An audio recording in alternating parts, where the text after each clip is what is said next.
It's time now for a look at local news. In the news today is MLK Day, and many government offices, banks, and schools all closed to observe the holiday. Due to the ongoing pandemic, all local activities to celebrate the festivities were canceled this year, and they hope to have them next year. No parade, no church service, no community breakfast. All those annual events have been canceled due to the coronavirus threat that still remains as the confirmed deaths in the state continue to rise.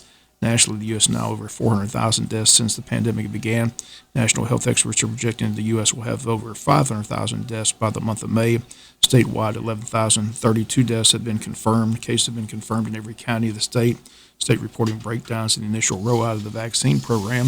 This past Monday, the first day that Georgians aged 65 and older were eligible to get the vaccine, health department's websites crashed, phones went unanswered. Appointments got overbooked. Some seniors waited in long lines late into the evening. Spokesman for the Georgia Department of Public Health asked the public for patience as the state looks for ways to make scheduling appointments easier and vaccine distribution more effective.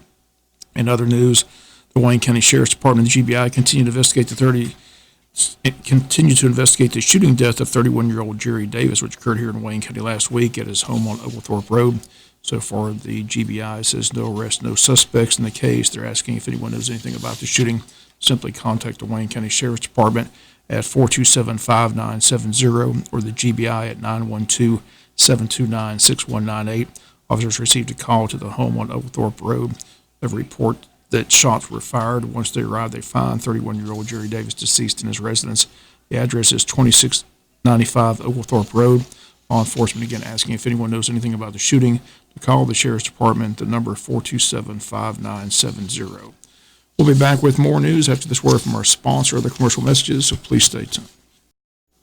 In other news, both the Wayne County Board of Education and the City of Jesup commissioners have meetings on Tuesday. The City of Jesup's meeting is going to be a virtual meeting at 5 p.m. Here's a look at their agenda.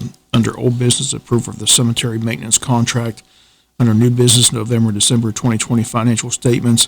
Solar array project report, approval request to bid new work truck, awarding a bid for sanitary sewer manhole rehab, approval for the call for the city election, approve the Wayne County Joint Comprehensive Plan resolution, and discussion of board appointments, items with the city manager, items with commissioners, items with the mayor. Again, there's a virtual meeting tomorrow at 5 p.m. Wayne County Board of Education set to meet tomorrow, but they'll go directly into executive session as the only item on the agenda is the purpose of reviewing the applications for the position of school superintendent. 29 applicants in all, and the board will begin narrowing the field down to the final 3 applicants, which once that's completed, they'll by law have to make those names public.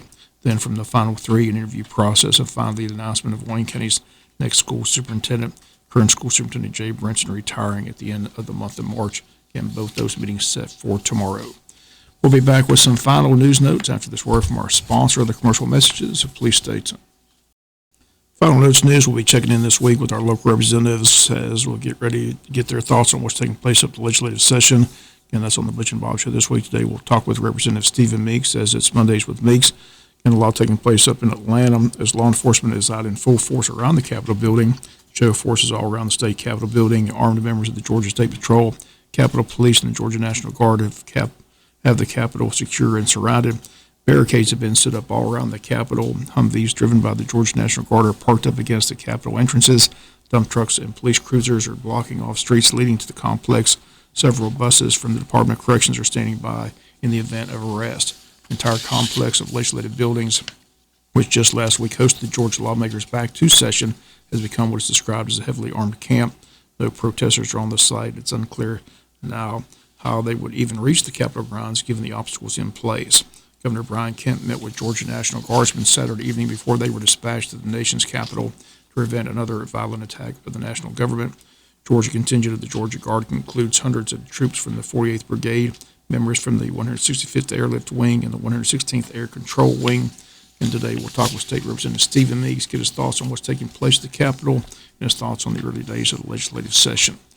That's going to do it for latest in local news. Sports comes your way in a few minutes. Bob Morgan, have a great day.